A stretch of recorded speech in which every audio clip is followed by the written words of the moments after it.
The Christian Science Indians. The story goes like this. One Wednesday evening, a group of Christian Science Indians were sitting around a campfire giving testimonies. One of them fell asleep and toppled into the fire. Immediately, everyone began knowing the truth, while the Indian in the fire went up in smoke. He passed on. Across the campground, a group of Baptist Indians were sitting around their campfire, witnessing. One of them fell asleep and toppled into the fire. Immediately, everybody sprang into action, grabbed the unfortunate from all directions, and pulled him apart. He died also. Moral: somewhere between knowing the truth and doing nothing, and knowing nothing of subjectivism, or very little, and doing everything, there is a transcending action to take. Living our subjectivism openly in the world. Metaphysics in youth. Young people hear of the wonders of subjective all-readiness, and it appeals to them.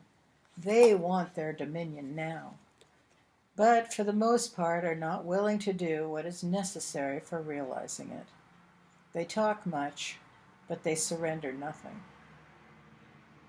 Subjectivism, half taught, half understood, caters to their greed by telling them they can have whatever they wish. Metaphysics and the elders. The older people hear of the wonders of all readiness and are willing to do anything to attain it, provided that action meets the standards of their belief system and includes a separate savior outside themselves. They talk much, but they surrender nothing. Objectivism caters to their belief of personality and separation. Solution: we live the subjective truth on the objective mountain. We surrender the old ways first and take on the new ways as the child gives them to us.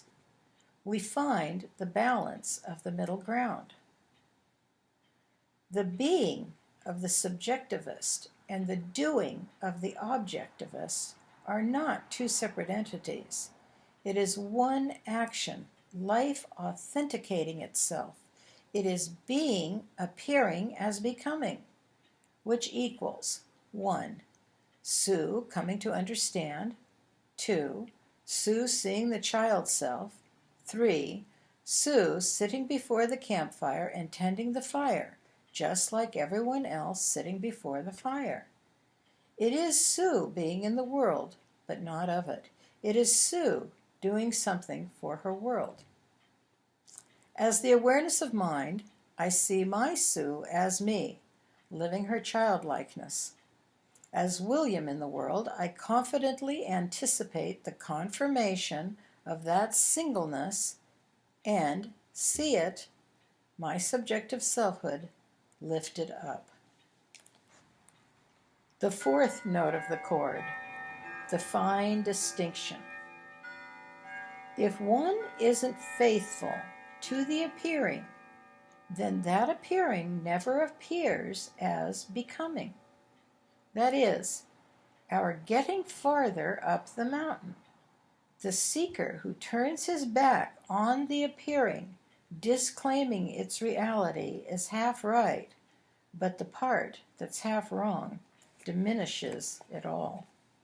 If one is faithful to the appearing, as if it were the only reality, that appearing never appears to be becoming. The religionist, who never disclaims the power and reality of matter, is half wrong, and the part that's half wrong diminishes the rest.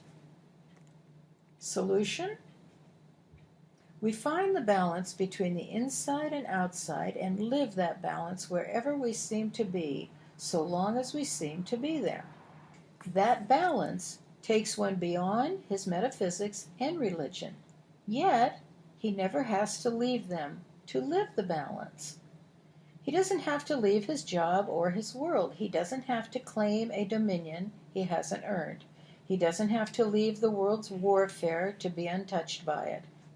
He doesn't have to do anything but be faithful to the appearing. Faithful to the appearing, he finds the appearing's anguish leaving him bit by bit and leaving the world as well. I am faithful to the appearing when I deny its apparent authority, because nothing has real authority but good. Why doesn't the religionist see this? It is a mystery.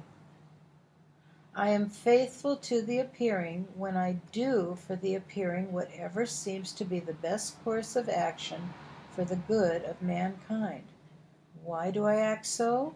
Because so long as it seems I'm in the world, I strive to help my world. Why doesn't the subjectivist see this? It is a mystery. When I have acted in such a way here in the world of people, places, and events, I have been given a course of action that blesses all mankind. When I have acted and been victorious here in the world of appearances, and told of my victory to those who wanted to know of it, I have been given greater victories. I conclude, therefore, that I am not finished with the living of balance until I've acted in the world by helping my others find it equally. The fifth note. Intellectualism gets very close to the truth of things, but doesn't quite make it without the heart. The heart gets very close to the truth of things, but doesn't quite make it in the world without the intellect, as anyone knows who, upon the discovery of the child heart, has tried to throw intellectualism out the window. Intellectualism's inadequacy is evident. Civilization out there nears gridlock and death. Yet, clearly the only way the heart can accept intellectualism, the world in ridiculous argument before the campfire, is with love. So, as the apostle wrote, without love, everything is lost. Here we come again to the importance of love, non-rejection. We stop rejecting the scene at hand. There is no escaping it for any length of time as long as it appears. We do as we were admonished. Watch it, understand it, and tend it faithfully. Be a faithful witness. We do that to the best of our ability until the end of our days in front of the fire. Metadelphians know precious little of this, just as religionists know precious less about subjectivism. If we remain faithful to this limited scene of contradistinction and argument, what wonder might be in store for us where the illimitable light doesn't ever waver or cast shadow? Unfaithful to it, we find our suffering goes on. Personal journal entry. There is a river down the road of time, and I will be there soon. After the long trek through the hard, dry places, the river is welcome. I put down my burdens at the river of life and rest a while from the tribulations of the worrisome world. In the mind's eye, I go to my river often. Along its peaceful banks are special places where memories are soft and embracing. My heart floats lightly on that river, oblivious to the cares of the dry world, mindful of nothing but the beauty at hand, no heaviness anywhere. Now, far away in an alien land, I think of the river and take myself there. At this moment, the thinking of it is as grand as the presence of it, because I can leave out the anguished world's bittersweet, the fear, the sounds of quarreling. What do I take with me as I return? I take my world, because it exists here within the consciousness of me. As this moment of timeless being, I have just the tender world without the heat and anguish of time's learning. Every good and decent thing within me rises and stands as a solitary. Kindness and love fill my river to overflowing and bathe my world in joy. It is the same for every man.